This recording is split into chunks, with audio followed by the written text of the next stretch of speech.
Sad eyes, don't be discouraged, though I realize it's hard to take courage in a world full of people.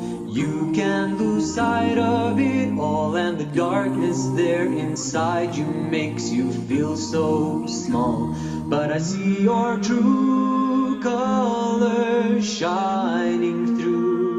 I see your true colors, and that's why I love you. So don't be afraid to let them show your true colors. True colors are beautiful like a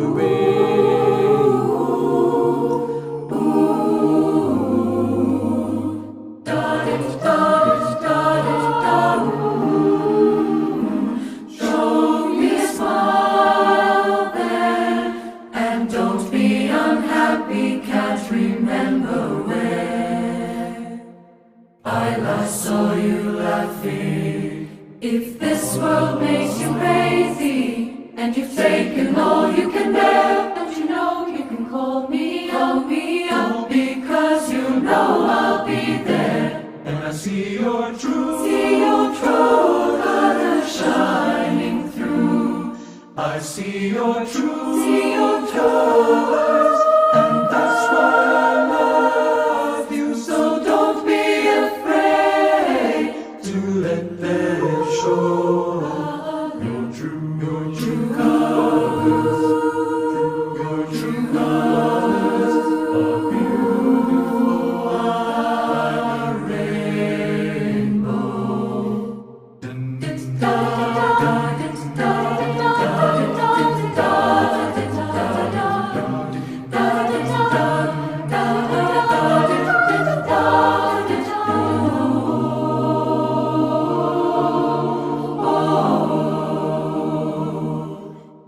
I can't remember when I last saw you laughing. If this world makes you crazy and you've taken all you can bear, just call me up, because you know I'll be there. And I see your true colors shining through. I see your true colors, and that's why I love you. So don't be afraid to let them show your true colors. Your true colors. Your true colors are shining through. I see your true colors shining through. I see your true colors, and that's why I love you. So don't be afraid.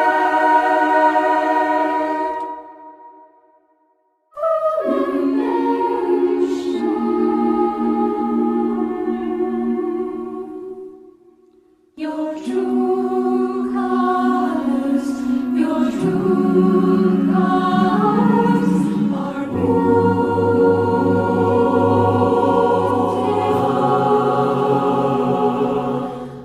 like a rainbow.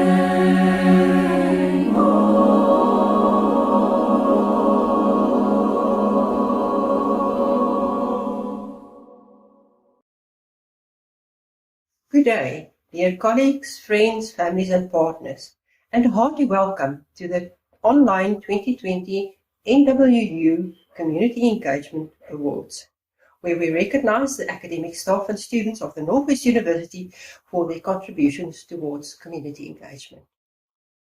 Please sit back, and enjoy the event with us. We are excited to see that so many of our colleagues were still daring, caring, and sharing during a challenging year. The panelists, consisting of the Deputy Deans for Community Engagement and the Support Unit for Sustainability and Community Impact, were convinced that all the nominees were worthy of recognition of their contributions under the circumstances. Therefore, we recommended that they should all receive the certificate of recognition. We are planning a community engagement symposium later this year, where we are going to ask these nominees to share their experiences and good practices, and we wish to encourage our staff and students to become part of our engaged university. It is now my honour to ask our Deputy Vice-Chancellor, Maya King Operations and Community Engagement, Professor Marilyn Setlalentwa, to address us. Community engagement at Northwest is growing.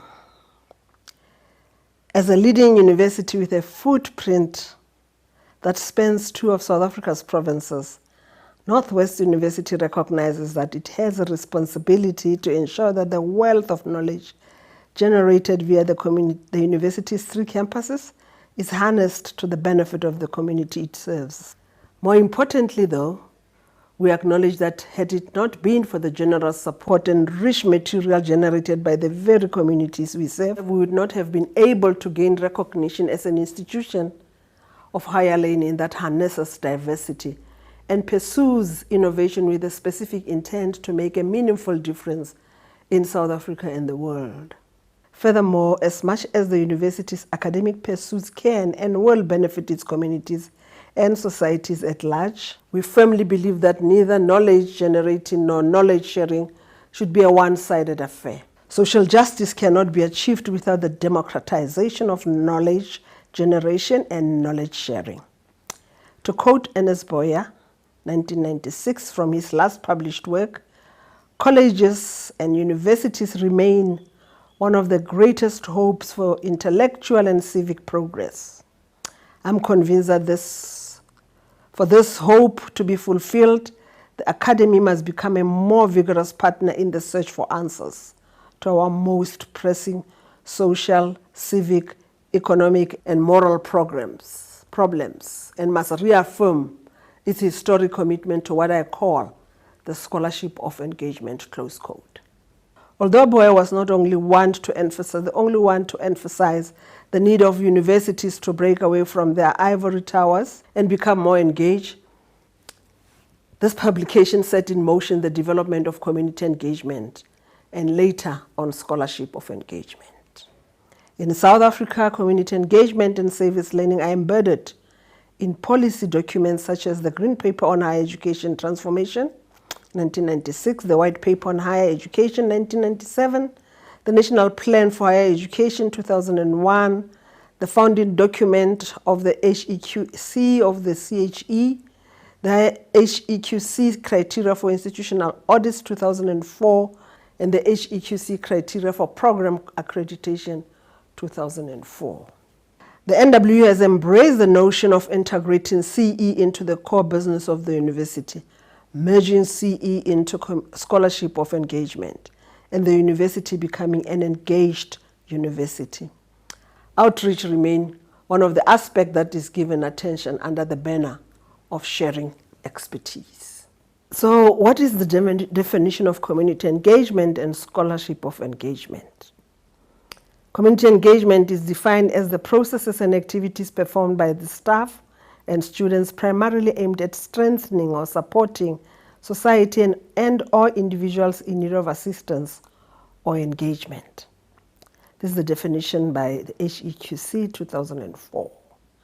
Community engagement is about how university address societal needs in partnership with their external communities, inclusive of the following key elements, namely, community engagement is context-specific. Engagement activities depend significantly on the type of institution, its socio-economic and historical context, and on its external communities.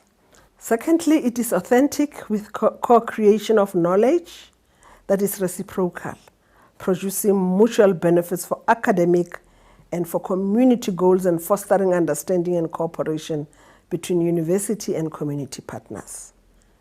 Thirdly, using multifaceted partnerships beyond structured organization, for example, large businesses and governmental public institutions, and also engaging with other societal groups or organizations that do not have the resources to engage easily with universities, like the non-profit organizations, public benefit organizations, faith-based organizations, and community-based organizations. Fourthly, embedded in the university's core activities rather than just peripheral. Therefore, community engagement practices will take place across a range of academic departments, will be supported by management policies and structures, and will be financially and institutionally sustainable. The Northwest University uses three collective terms, namely engaged teaching and learning, and engaged research, and outreach, to include the various types of sharing of expertise that staff and students are encouraged to pursue. The dimensions of community engagement include distance education, community-based research in a mutually beneficial way, participatory action research, professional community service, community-based learning and knowledge sharing, management support, and peer support and service learning. Service learning as a vehicle for community engagement has to be woven into the fabric of teaching and learning. This cannot be achieved through instantaneously, and quick and dirty methods will do more damage than good. To quote Professor Tim Stanton from Stanford University, it is important that service learning is planned, resourced, and managed in a developmental manner that takes cognizance of the needs of staff, students, and the community without compromising the quality of provision.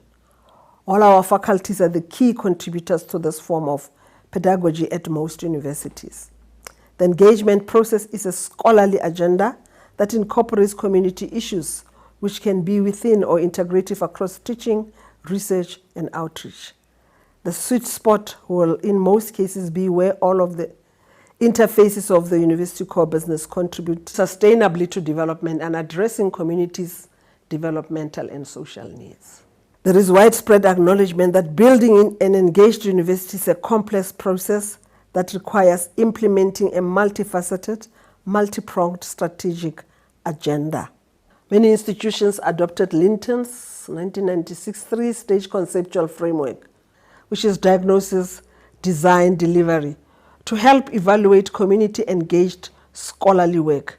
We have also seen many institutions subscribe to Holler's 1999 list of motivations and obstacles to faculty participation in community engagement as higher education institutions, which sought ways to motivate their faculty to embrace community-engaged research, teaching, and service.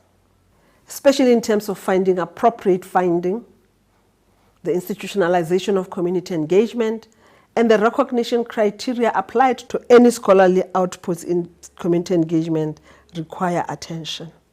For example, accredited community engagement journals in South Africa are few, and the community engagement publications are often found in disciplinary journals than those exclusively for community engagement.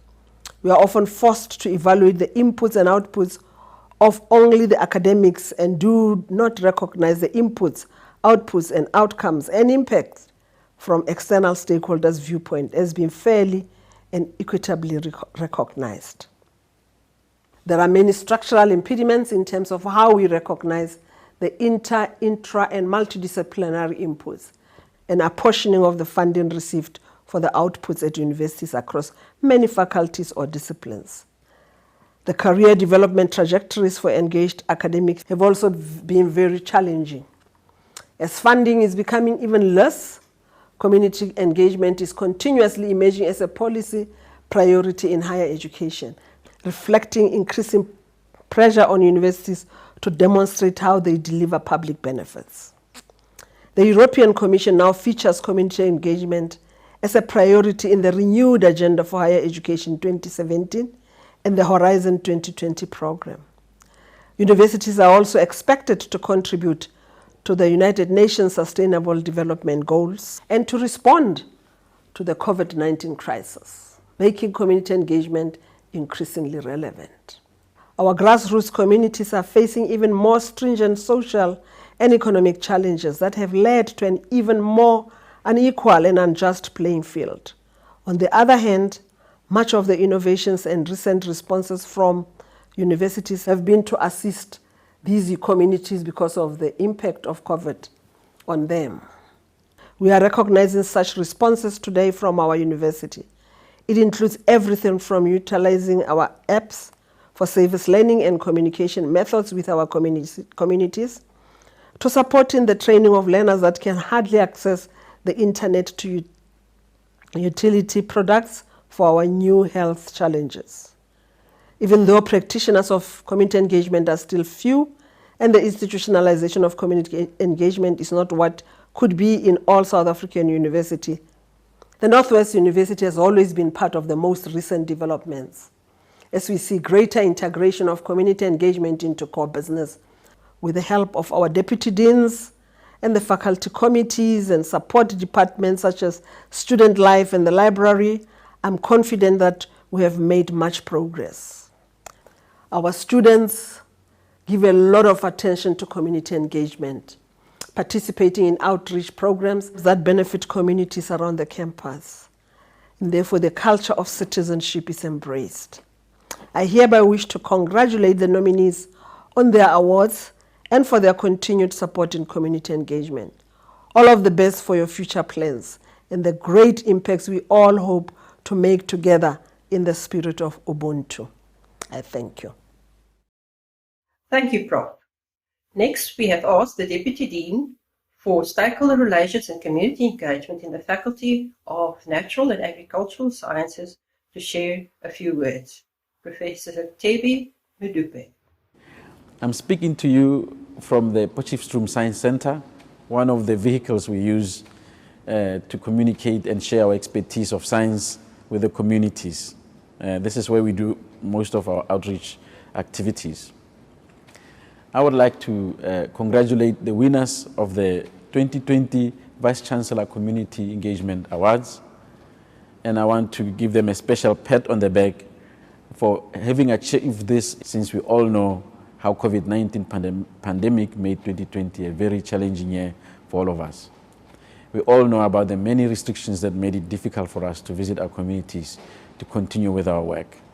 The extra effort put to make this possible is highly appreciated. At the Northwest University, and in particular in the Faculty of Natural and Agricultural Sciences, community engagement is considered as important as the other two core functions of the university, namely research and innovation and teaching and learning. We encourage staff and students to integrate community engagement during teaching and learning, as well as when they perform research and innovation.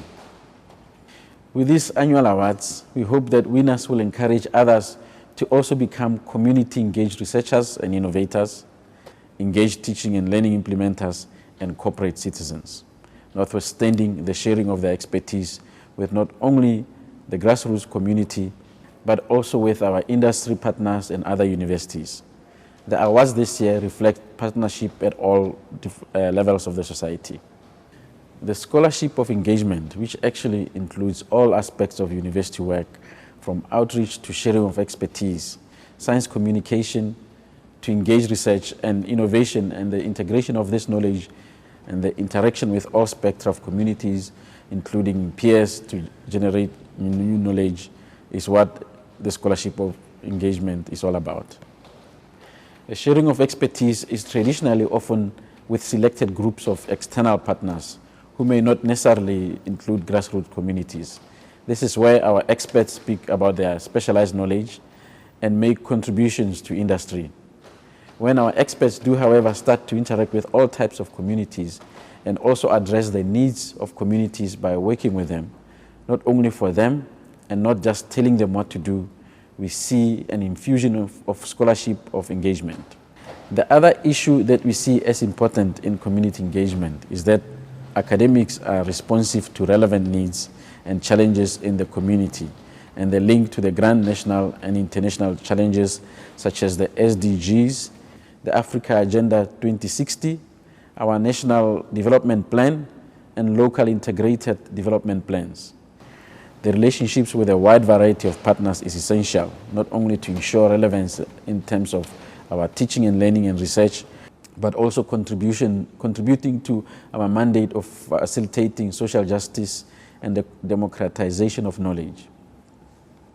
The keynote address will now be delivered by Bishop Billy Boy Ramaglele, the Director for Community Engagement at the University of the Free State. It is my honor to introduce Bishop Ramaglele. Thank you very much, colleagues, and thanks for the invitation to participate. And also thanks for the leadership of the Northwest University BB for having invited us to come and share our experience at the University of the Free State. The title of my presentation is actually about the transformation of the notion of service at the University of Free State. As all of us agree that all universities have three core functions, namely teaching and learning, research, and community service. So over a number of years, many universities have been advancing these three core functions, but some have been lacking in some other aspects, especially in the area of community service. And we are privileged at the University of Free State that we've been getting support and leadership at the level of community service. Just by way of introduction, as I introduce the topic, I just want to go through a short history of how the university has been tackling the notion of community service as a core function. For a number of years, up until in the late 80s, the University of Free State was involved in a concept called community outreach. And this community outreach was a program which was a voluntary program for all students, and mainly students in residencies. And it was driven at Student Affairs Department, where students volunteered and they raised money and went to help the poor communities. And even the definition of community was so specific, it was only for poor communities. And there was no linkage between what was happening in community outreach and curricula. And it was also not a part of what the university was doing as part of their graduate attributes. So it became more of fun, and fun in a way of reaching out to the poor. But at the same time, there was something that was happening which was inculcating the spirit of service, of helping the poor. And this program was loosely seated outside of the core of the university. It was just an administrative function, not always even reported at Senate and councils. If it was reported, it was just for fun that the students had this, they drove through the towns for that matter. And then in the late 80s, the university saw a need to structure the service. And it was therefore called community service. And immediately after that, a community service policy was developed, approved by council for the first time. And then a number of community service modules were then introduced. And these community service modules were even credited, but they were not compulsory. And the lecturers which presented this just did this as part of their work. They were never recognized as community service and learning lecturers. It was just an add-on to their normal job. And many other lecturers were unwilling to participate because there was no recognition for this. But also this community service was not integrated into their performance management, that they be recognized that they've done something extra from their normal teaching and learning. Therefore, in the year 2010, the university moved from community service to community engagement. And this community engagement, actually, it was a continuity from community service, but now this was based and strongly integrating the partnership model between the service sector, the private sector, and the government. And one of the elements of community engagement was that it continued with service learning modules, which were credit bearing. It also had a notion of volunteerism. And then it also looked at partnership and a small element of research. And research was also not integrated into the mainstream of research. So people were doing it and they could choose whether to call their research community engaged research or not.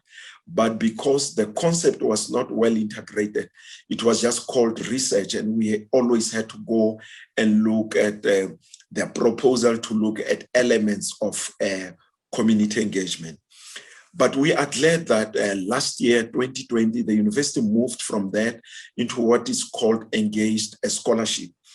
This model of engaged scholarship now, for the first time, recognized fully that community service, which is now community engagement, must be equally driven and considered as other two core functions of the university, namely teaching, learning, and research.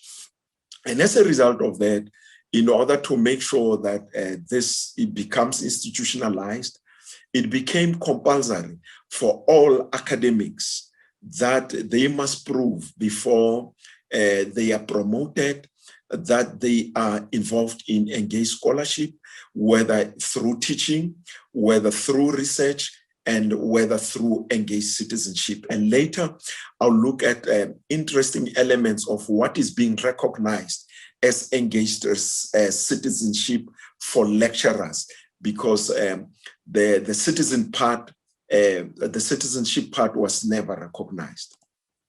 So now the model that I'm presenting to you, which now moved from community engagement, as I said earlier on, that community engagement was about community service learning, research, partnership, and volunteerism. So the new structure deals with engaged teaching, learning, engaged research, engaged citizenship, and we are still continuing on the notion of community engagement. And community engagement for us is just a context within which academics must operate.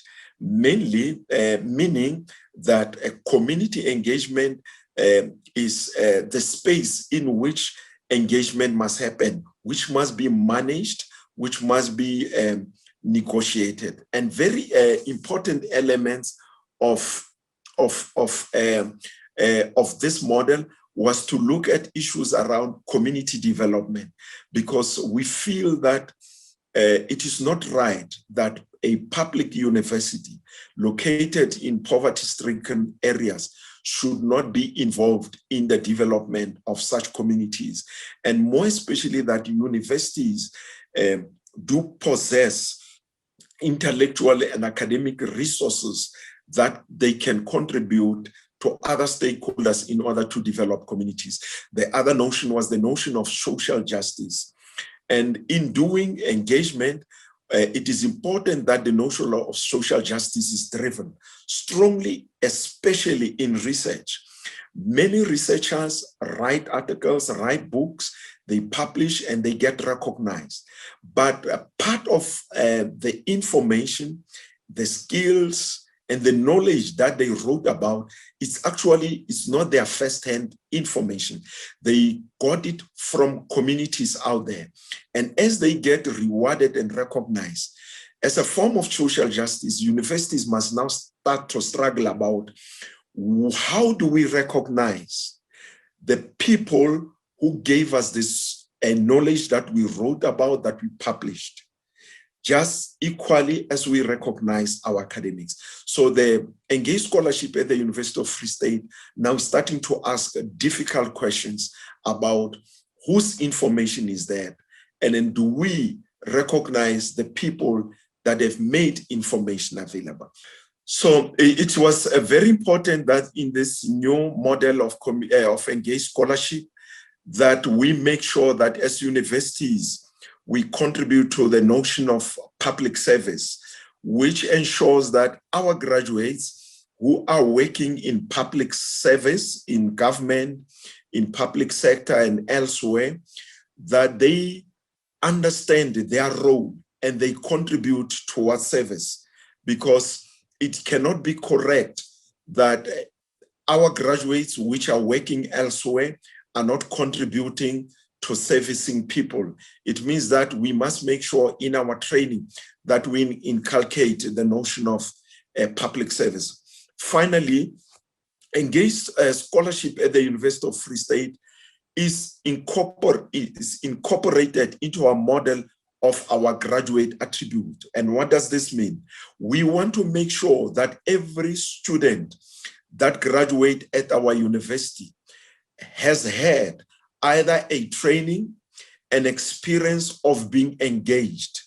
And this is very, very important with us in making sure that our students are well trained.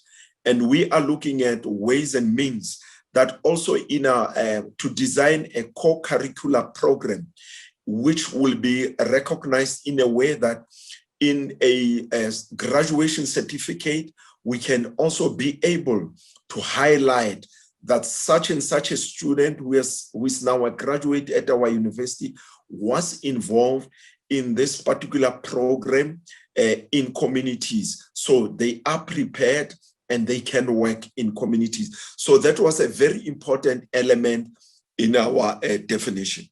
So our engaged scholarship is driven by engaged scholarship policy. And it is important to know that as we're writing this engaged scholarship policy, it was informed by certain policy directives. And these policy directives were broadly from the institutional transformation plan, the teaching and learning strategy, the research strategy, the National Commission on Higher Education report, the White Paper 3, the Higher Education Act, the National Plan, the UFS Community Service Policy, which is now defunct. But we also looked at national policy directives, including the Higher Education Quality Committee report on service learning in the curriculum, which is a resource for higher education institution. But important also was to look at the United Nations Sustainable Development Goals, because this actually provided us with an overarching a framework within which we could do that. And important for us was the African Union Agenda for 2067. So from there, then we developed a policy which we will also make available. So our model of engaged scholarship, as I said earlier on, is based on 3 pillars, which is engaged teaching and learning. And then under engaged teaching and learning, we have the following subcategories: community service learning, community-based learning, interprofessional learning, and clinical learning, because we have the medical school and health and allied sciences, which form a basis for our clinical learning. So all of them, they form part of our engaged learning and teaching. And then now we introduced a new category that we call engaged research. And we had to define and codify this engaged research so that when we draw data from our systems, we can be able to look at what is engaged research and what is other researches.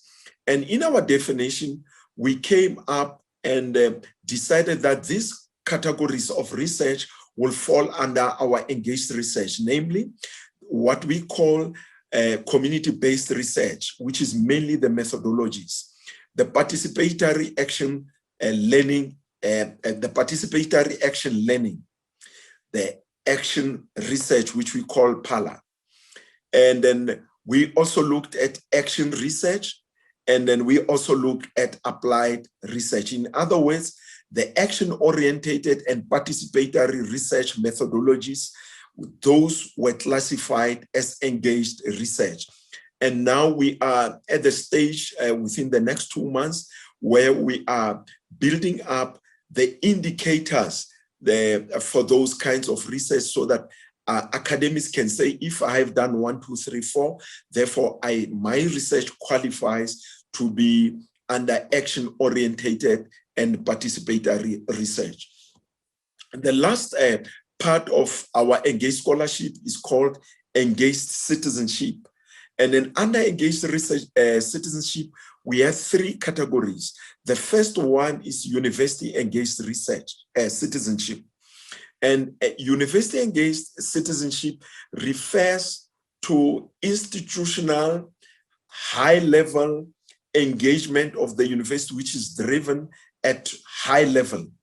And it is where the university takes a decision as a corporate social citizen to do certain things. And then at the end of the year, we are able to evaluate the impact of what is it that the university at a high level was engaged in, which was of a social impact nature.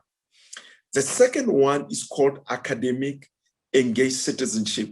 Academic engaged citizenship, which I will also deal with it later, is where academics, as people, as individuals, are engaged outside of the university, but using their intellectual and academic knowledge and skills to be engaged.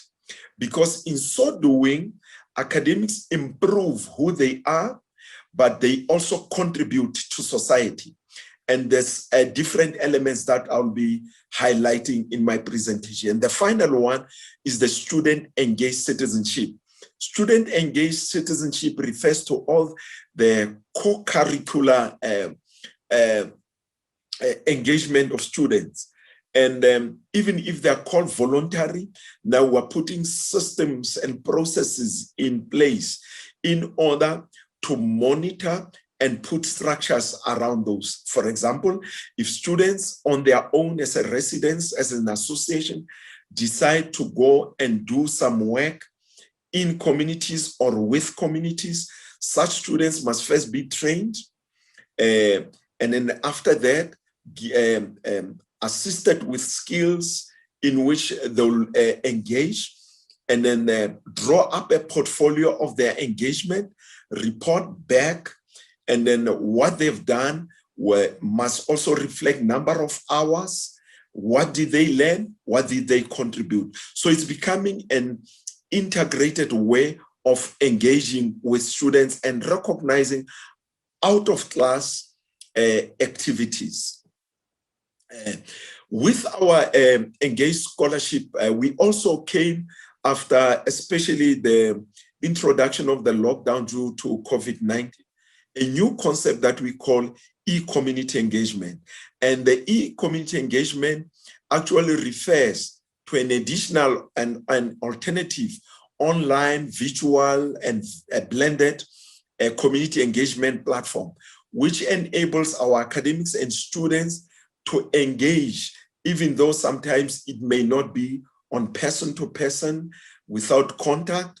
It can be online. It can be blended online and a little bit of contact. So our policy also recognized that, and we are currently running a radio program where our students with communities design programs, discuss programs, share information, and such information can be evaluated. Lecturers sit in, students prepare modules that they present on radios, communities engage with that, and there's a feedback mechanism. So this became a very, very important part of our work. What I think may be important for this forum may be looking at the academically engaged citizenship, which is a new notion within our approach. As I said that the last part of our engaged scholarship is the engaged citizenship. And there was a category that I said is called academically engaged citizenship. So this academically engaged citizenship will for the first time recognize the efforts of lecturers and academics for the consultancy work that they do, which is intended for development. For example, if a lecturer A or a professor A got a consultancy contract with another university, with a private sector, they've got to build a portfolio and show that I use my skills to contribute to these communities in such a way. If our lecturers and academics are involved in fundraising activities within the university and outside, they need to be recognized. The community leadership roles that they play in sitting on boards, in sitting in committees, in professional bodies, in professional forums, that they must build a portfolio around them. If they do training outside of the universities, running workshops, seminars, that will now for the first time be recognized. If they facilitate workshops, serve on professional boards, serving on expert panels, providing expert help and advice, providing advice to government department, and also when they participate in public lectures. So for the first time, that now is a new category that we call academically engaged citizenship. And I think for us, this is actually a breakthrough for many academics to know that now academics will not just be engaging with their literature, they will not just be engaging with their students, but the skills that they possess can be used and can be accessed by broader communities, whether it's an academic community or a outside of academia community. And then what drives all these things have been the following important document. The first one is the engaged scholarship policy, which we'll also make available. And then we also design an engaged scholarship strategy. And this strategy actually maps out a very clear pathway in which all these things that I've outlined will be institutionalized and implemented over a number of years. And as I said earlier on, the university is also driven by two key strategic documents, which is the strategic plan of the university, but we also have what we call institutional transformation plan. So these two are well integrated in the engaged scholarship strategy.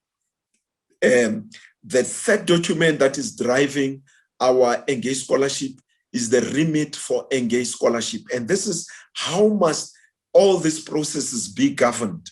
For example, now that engaged scholarship is now being institutionalized, it's no more driven just at a managerial support service department, but there's a Senate committee dedicated to look at engaged scholarship. And that Senate committee reports to council.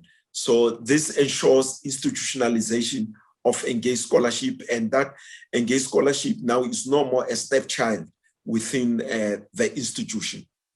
We also developed a guide to community partners on their roles and expectations, especially over this period of lockdown. So we developed a toolkit on how partners must relate to us, their expectation on the role of academics and students when they come there. The other document that we designed was a guide for academics, just to give guidelines on our academics on how to facilitate their work within communities during and after the lockdown period. The sixth document that we made available was a logistic manual on how people, where they must go, what they can access in order to make sure that they access services that are available within the broader university and also be able to do their work in engaged scholarship. The final document that we made available was the e-engaged citizenship in partnerships with radios and e-learning festival. So this document outlines how we relate and how we are going to design websites. We're using platforms like the digital storytelling, the webinars, in order to make sure that the engaged scholarship is institutionalized and becomes a reality within the University of Free State. And this has helped that for the first time, engaged scholarship is now becoming a responsibility not only of the office, but deans have got a responsibilities. Support service directors now have a responsibility. Everybody within the university is now involved in support of the engaged scholarship policy, strategy, and program of the university. Finally, I want to share with you that as we were planning and doing all this work of rolling out and planning on engaged scholarship, we did what we called an as-is analysis, just looking at the work that the university did over a number of years up to now, and what has been the impact of such work, and which faculties played a major role in helping the university to make the most of the impact. And we want to thank the University of Northwest for having availed their expertise to help us to do the impact analysis.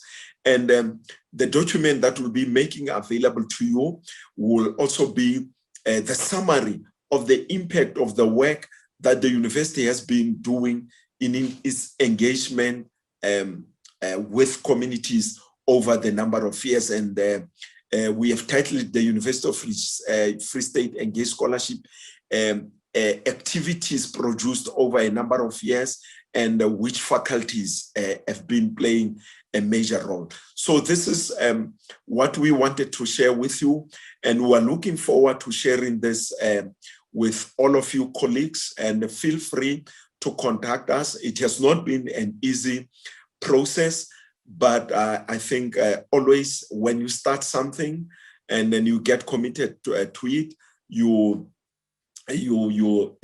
finally make it. And we also want to appreciate the leadership of SAHSF, the help that we got, because we're drawing on the resources of our many colleagues in different universities to making this engaged scholarship a reality. So thank you very much, and we wish all of you good luck in all your activities in making sure that all universities remain engaged, and we make sure that community service in whatever form on concept that universities are dealing with becomes a success and becomes a core function of every university.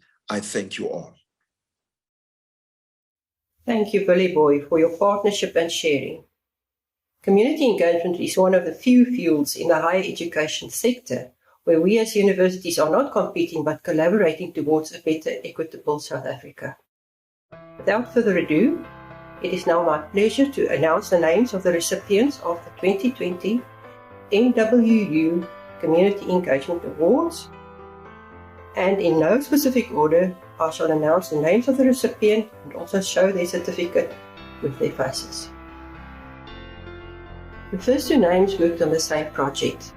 Dr. Henry Marais for Service Excellence in Scholarship of Engagement for the Chop Chop Screening app. Professor Leonte Grobler for Service Excellence in Scholarship of Engagement for the Chop Chop Screening app. Mrs. Lorraine Erika Derbyshire for Service Excellence in Engaged Teaching and Learning and Outreach for various schools of accounting community engagement projects. Ms. Gomotso Mopalame for Service Excellence in Sharing of Expertise for the SABPP HR Practitioner Checklist Development. Dr. Kezel Klink for Service Excellence in Outreach for Community Engagement at Heart. Prof. Melunda Bawaza for Service Excellence in Outreach and Sharing of Expertise for Animal Health and Outreach Programs in Communities. Prof. Yonay Sillier for Service Excellence in Scholarship of Engagement for Small Towns Makeover Project and her Science Communication contributions. Prof. Rian de Jong for Service Excellence in Sharing of Expertise for his lifelong community engagement contribution for the South African financial service industry. The next two nominees both worked on the same project. Dr. Elma Maree for Service Excellence in Engaged Teaching and Learning for Woolworks Teaching Practice. Prof. Karis Manel for Service Excellence in Engaged Teaching and Learning for Woolworks Teaching Practice. Prof. Joseph de Beer for Service Excellence in Engaged Research and Sharing of Expertise for Teachers Without Borders, Establishing Indigenous Knowledge Science Labs in Rural Schools. Dr. Marinda Neethling for Service Excellence in Engaged Research and Sharing of Expertise for a community engagement project to support in-service teachers in the Umzinyathi district. Dr. Kunay van der Vyver for Service Excellence in Engaged Teaching and Learning for strengthening community identity through storytelling as a teaching strategy. Now it's the turn for Dr. Henry Kutsia, Manager of Engaged Research from the Sustainability and Community Impact Unit, who will deliver a vote of thanks for us. And with that, we will bid you goodbye until the next time. Thank you, Bibi. We want to firstly thank the recipients and their families once more for their generous contributions. We also wish to extend our thanks to the staff and students that have formed part of the various community engagement activities, even if they were not recognized today at this event. Importantly, we also need to recognize the external partners in our various communities that work closely with all our community engagement practitioners. Without their goodwill, support and participation, our impact would not be notable. We wish to sincerely thank our donors and funders that have sponsored the individual activities. Thank you to the management of the university, the DVC, deans, deputy deans, who are all supporters of growing this portfolio. We are excited to see a steady growth of our impact and the institutionalization of community engagement. We also want to thank Mr. Billy Boy Ramahele for his wonderful keynote. It was truly inspirational. Lastly, but not least, a special thank you to the Northwest Arts and Culture Unit for providing us with footage and music and new sounds productions for the production. And of course, all our followers and attendees today. Sala Sentle, please stay safe and have a good Easter break. I want to leave you with a quotation which I always keep in mind when we work with communities. It is from Lila Watson, an Aborigine activist, who said, "If you have come here to help me, you are wasting your time. But if you have come here because your liberation is tied up with mine, let us work together." And with that, I'm saying goodbye.